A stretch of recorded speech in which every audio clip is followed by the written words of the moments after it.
Hello, bonjour à toi et bienvenue dans ce 6e jour de notre calendrier de l'Avent, le podcast Les 24 leviers d'une vie transformée. Je suis Marie-Claire Rivalet, Abon, coach, RH et auteur. Aujourd'hui, nous parlons de croyances. Ces 5 derniers jours, nous avons commencé à construire ensemble des fondations solides. Se connaître, s'accepter, reprendre son pouvoir créateur en devenant responsable de sa propre vie, choisir de vivre avec intentionnalité. Et hier, nous avons amorcé comment habiter pleinement le moment présent. J'espère que jusqu'ici, tu mets bien en pratique en fait les exercices que l'on fait, que tu choisis une intention pour la journée et que tu vis avec cette intention de manière pleine. Aujourd'hui, je vais te révéler où nous allons redécouvrir ensemble quelque chose qui va peut-être te secouer. Tu vis peut-être dans une prison invisible. La plupart d'entre nous y vivons. Et ces prisons invisibles sont nos propres croyances. Elles constituent les barreaux derrière lesquels nous nous réfugions. Pendant des années, j'ai cru que je n'étais pas faite pour parler en public. Ouf.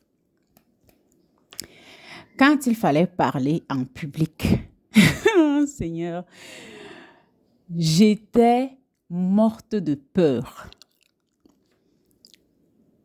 Du lycée, parce que ça a commencé au lycée, à l'école primaire, je m'en foutais du regard des gens. Jusqu'en 5e, je m'en foutais du regard des gens.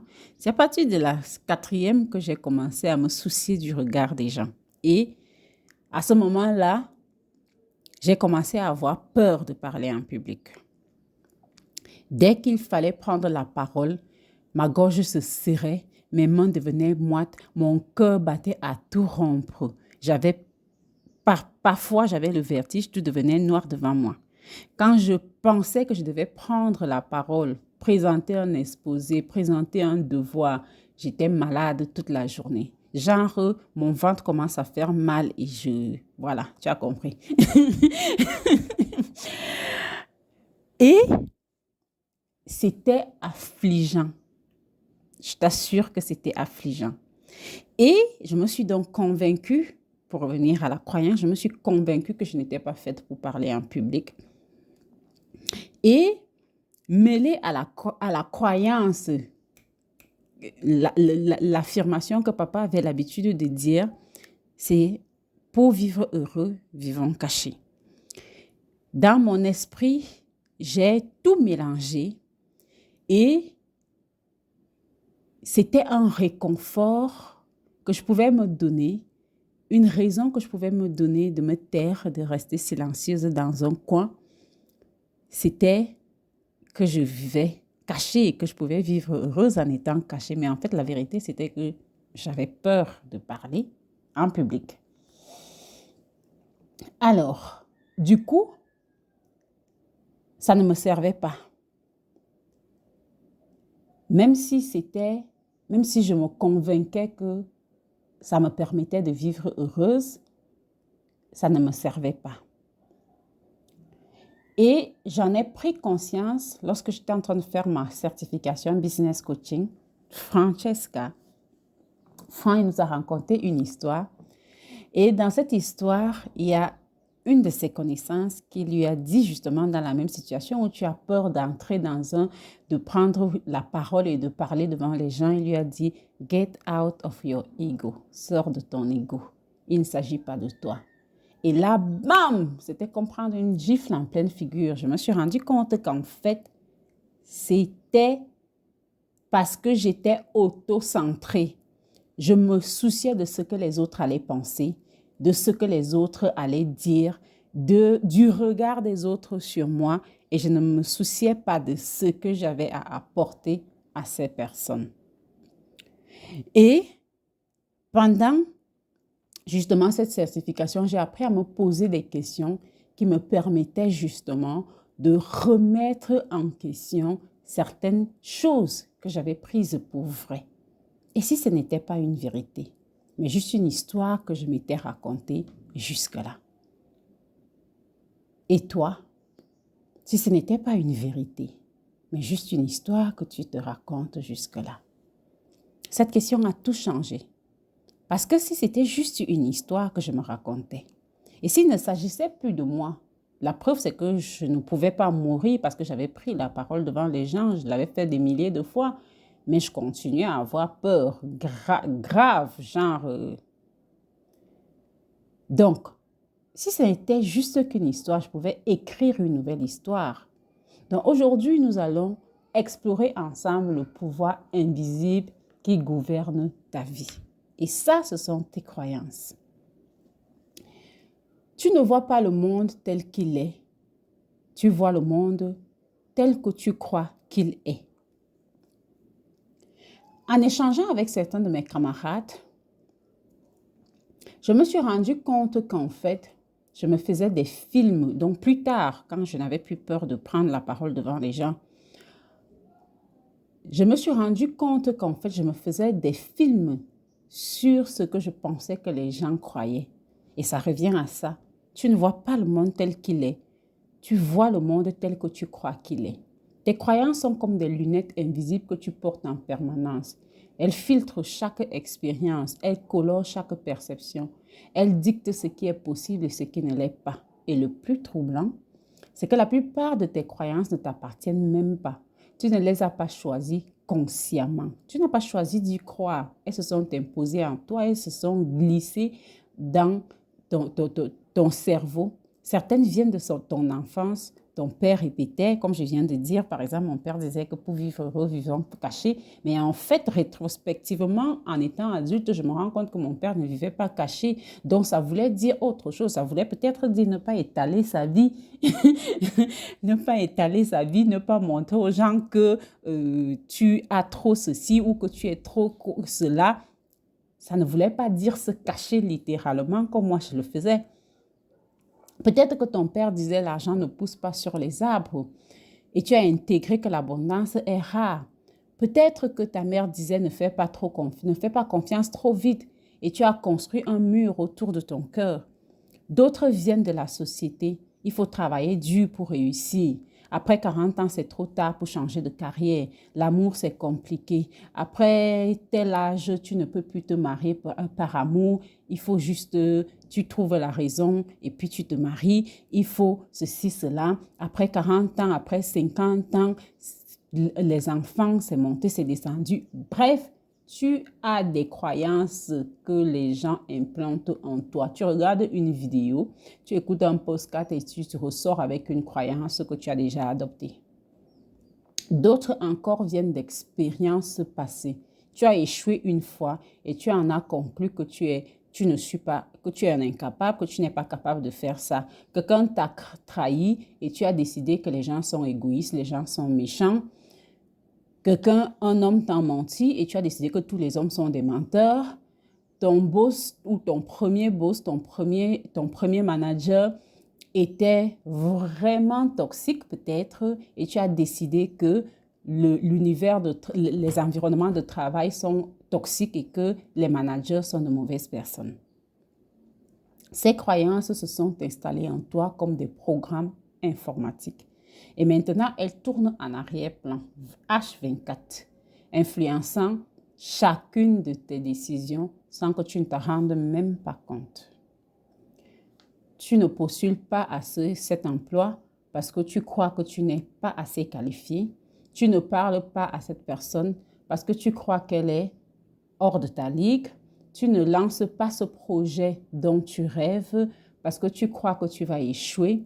Tu ne lances pas ta chaîne YouTube parce que tu penses que personne tu n'as rien à dire d'important, tu refuses de prendre la parole à tel événement parce que tu as peur que les gens ne rient de toi, et ainsi de suite. Tes croyances créent ta réalité, pas l'inverse. Si tes croyances créent ta réalité, donc, alors changer tes croyances change ta réalité. Aujourd'hui, on va voir comment. Premièrement, il faut comprendre la mécanique derrière les croyances. Comment ça marche? Une croyance, c'est comme une pensée que tu as pensée tellement souvent qu'elle est devenue une certitude. Au début, c'était juste une idée, fragile, incertaine, mais tu l'as répétée. Tu te l'es répétée à toi-même et tu l'as répétée aux autres tellement de fois et tu as commencé à chercher des preuves qui la confirment. Tu as ignoré inconsciemment toutes les autres preuves qui la contredisent. Et progressivement, cette idée s'est solidifiée en conviction dans ta vie. Ça marche un peu comme ça. La croyance filtre ta perception. Si tu crois que les gens sont méchants, tu remarqueras davantage les comportements négatifs, les comportements méchants et tu ignoreras les actes de gentillesse. Autre chose, c'est que la perception influence tes émotions. Tu te sens méfiant, sur la défensive, fermé. Et une fois qu'on est arrivé à ce niveau, les émotions commencent à dicter tes actions. Tu te comportes froidement, tu te protèges, tu rejettes la connexion. Ensuite, tes actions créent des résultats. Les gens te trouvent donc distant et réagissant à cela, ils se ferment aussi à toi. Enfin, les résultats vont renforcer la croyance. Tu vois, j'avais raison, les gens sont méchants. La boucle est bouclée et tu t'es enfermé dedans.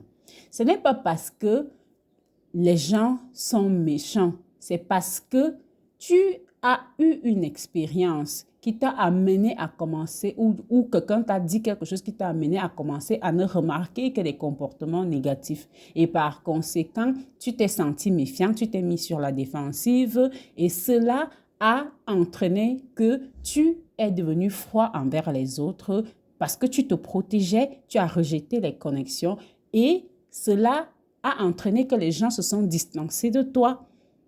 Ils se sont fermés aussi. Et maintenant, ça valide ta thèse de départ que les gens sont méchants, les gens sont froids, les gens sont... Mais tu ne te rends pas compte qu'en fait, les gens se comportent comme ça avec toi parce que tu te comportes comme ça avec eux. Donc, c'est ce qu'on appelle une prophétie auto-réalisatrice. Ta croyance crée exactement les conditions qui la confirment.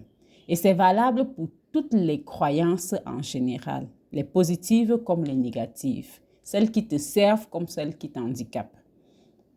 Si tu crois que tu es chanceux, tu remarques les opportunités, tu les saisis et tu crées effectivement plus de chances dans ta vie. Si tu crois que tu n'es pas créatif, tu ne cherches pas de solution originale, tu ne développes pas cette capacité et tu confirmes en fait ta croyance que tu n'es pas créatif. Tes croyances sont des prédictions qui se réalisent d'elles-mêmes parce que ton attitude parce que ta croyance oriente ton attitude de manière à ce que cette croyance devienne vraie. La deuxième chose qu'on va aborder pour comprendre comment ça marche, c'est que les croyances, c'est la notion de croyance limitante vis-à-vis ou comparativement avec la notion de croyance habilitante ou bien les croyances handicapantes comparées aux croyances habilitantes. Il y a deux types de croyances pour qu'on le voit très clairement. Les limitantes ou les handicapantes sont celles qui rétrécissent ton monde. Elles commencent souvent par « je ne peux pas, je ne suis pas, c'est impossible, je ne mérite pas, les gens sont, la vie est ». Donc, on va dire « je ne suis pas doué avec l'argent, je ne peux pas faire confiance, il est trop tard pour moi, je dois toujours être parfait, l'amour fait toujours souffrir, le succès demande trop de sacrifices et patati patata ». Ces croyances sont des cages. Elle définit ce qui est possible pour toi, ce qui est impossible. Elle trace des frontières invisibles que tu ne franchis jamais. Ensuite, tu as des croyances habilitantes. Elles élargissent ton monde. Elles ouvrent des portes. Elles créent de l'espace pour grandir.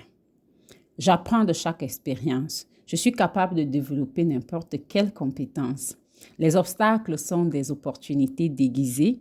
Je mérite d'être heureux. Il y a suffisamment pour tout le monde. Je peux créer la vie que je veux. Tu vois la différence? Dans l'énergie même que chacune déploie. Aucune de ces croyances n'est vraie dans l'absolu pourtant. Elles sont toutes des interprétations, des histoires, des filtres que tu as choisis, consciemment ou non. Donc, si tu as le pouvoir de croire que quelque chose de limitant, quelque chose d'handicapant, tu as aussi le pouvoir de croire que quelque chose peut être libérateur, peut être habilitant. La question n'est pas quelle croyance est vraie, c'est quelle croyance me sert, quelle croyance m'aide à devenir qui je veux être. Et tu peux le faire dans tous les aspects de la vie. Moi, je le fais jusque dans ma relation à la religion. Je choisis les croyances auxquelles je m'allie.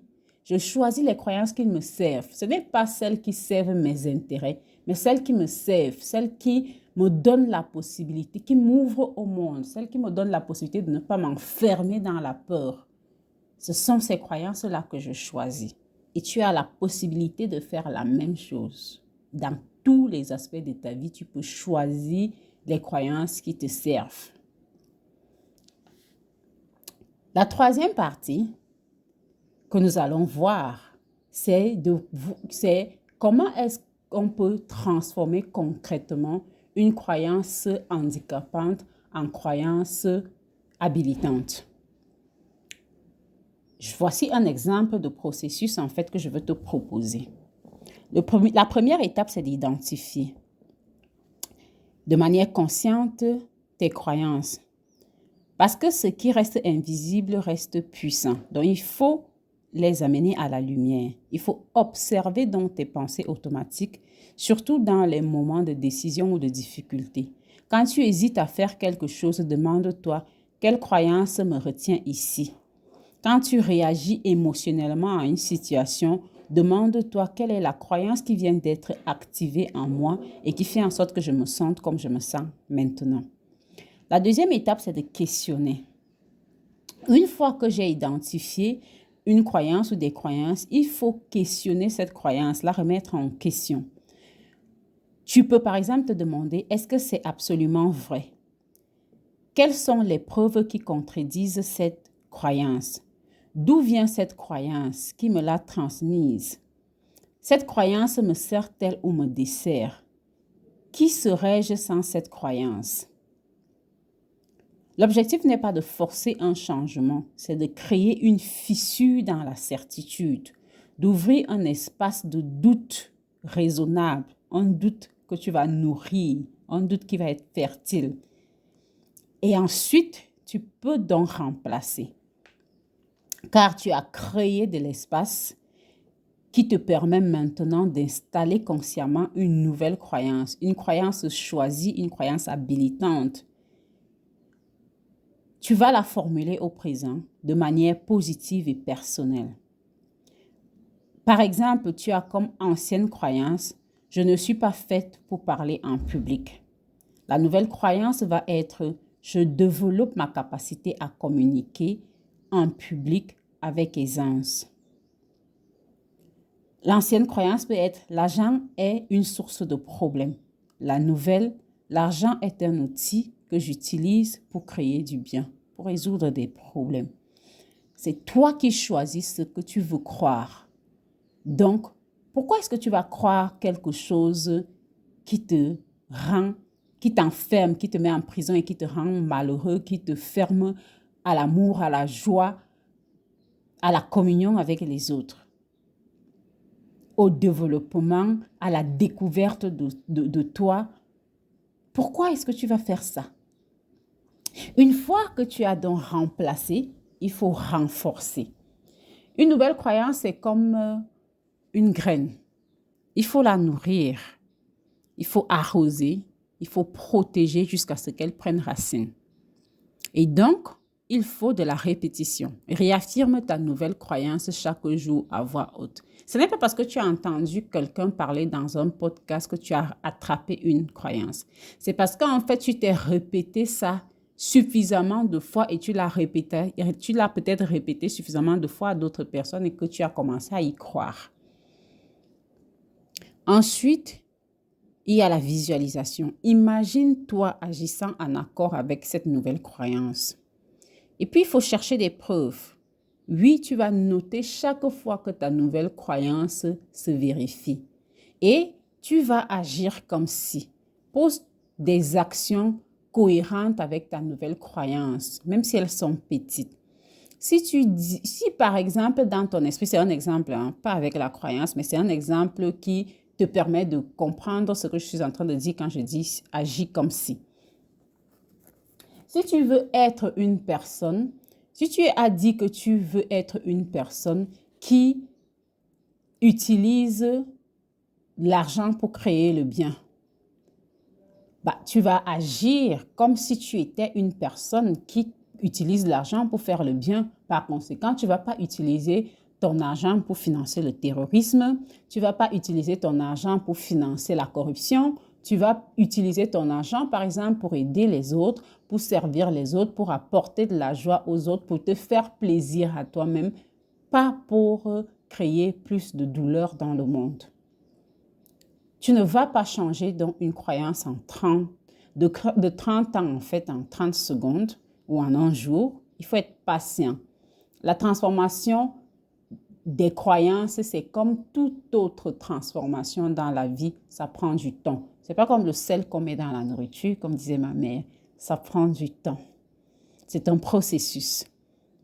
Mais chaque jour où tu choisis consciemment une croyance habilitante plutôt qu'une croyance handicapante, tu reprogrammes ton esprit, tu recrées et tu réécris ta réalité. Tu reprogrammes ton code interne. Tu deviens donc l'architecte de la réalité, de ta réalité, plutôt que la victime de cette réalité. Maintenant, passons à un exercice pratique. Ça peut sembler simple, mais ça peut aider aussi. Prends de quoi écrire. Identifie tes croyances habilitantes. Je vais te donner 6 domaines de vie, par exemple. Pour chacun de ces domaines, je veux que tu complètes la phrase qui suit. Domaine 1, c'est toi-même. Je ne suis pas ou alors je ne peux pas. Complète. Doc, doc, doc. Point, point, point. Domaine 2, l'argent et l'abondance. L'argent, c'est... Point, point, point, tu complètes la phrase. Ou encore, pour être riche, il faut... Point, point, point, tu complètes la phrase. Domaine 3, les relations et l'amour. On va dire, par exemple, les gens sont... Point, point, point. Ou encore, l'amour, c'est... Point, point, point. Dis la première chose qui te vient à l'esprit. En général, c'est ça que tu penses. Domaine 4, le travail et la réussite. Pour réussir, je dois, point, point, point, complète. Ou alors, le succès, c'est, point, point, point, complète. Domaine 5, le changement. Changer, c'est, point, point, point. Tu complètes juste ce qui te vient à l'esprit, c'est ça que tu mets après, tu vas questionner après. Ou encore, il est trop tard pour compléter. Domaine 6, le bonheur. Tu peux peut-être te dire, je serai heureux quand, point, point, point. Ou alors, le bonheur, c'est, point, point, point. Ça, c'est la première partie. Tu peux mettre pause pour compléter tes phrases. Partie 2, tu vas donc prendre une croyance parmi celles que tu as écrites et tu vas la questionner. peut-être celle qui a le plus d'impact négatif dans ta vie, tu peux la choisir et réponds à ces questions. Est-ce absolument vrai? Toujours, dans toutes les circonstances? Deuxième question. Quelle est une preuve que cette croyance pourrait être fausse? Une seule preuve. Troisième question. Cette croyance, comment me fait-elle sentir? Comment me fait-elle agir? Quelles sont les pensées qu'elle entraîne ou qu'elle suscite en moi? Quatrième question. Qui serais-je sans cette croyance? Qu'est-ce qui deviendrait possible pour moi? Quatrième partie, crée une nouvelle croyance. De manière consciente, au présent, assure-toi vraiment qu'elle soit au présent, pas au futur. Positif, ce que tu veux, pas ce que tu ne veux pas. Personnelle, avec un jeu. Habilitante, elle ouvre des possibilités. C'est tout un monde de possibles. Ma nouvelle croyance est, tu remplaces la première avec celle-ci. Et maintenant, lis-la à voix haute, 3 fois, avec conviction.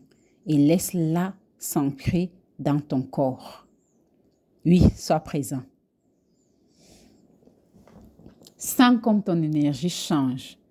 Même si ton mental résiste, même si ça te semble bizarre, même si ton cerveau crie que c'est faux, la répétition crée la transformation.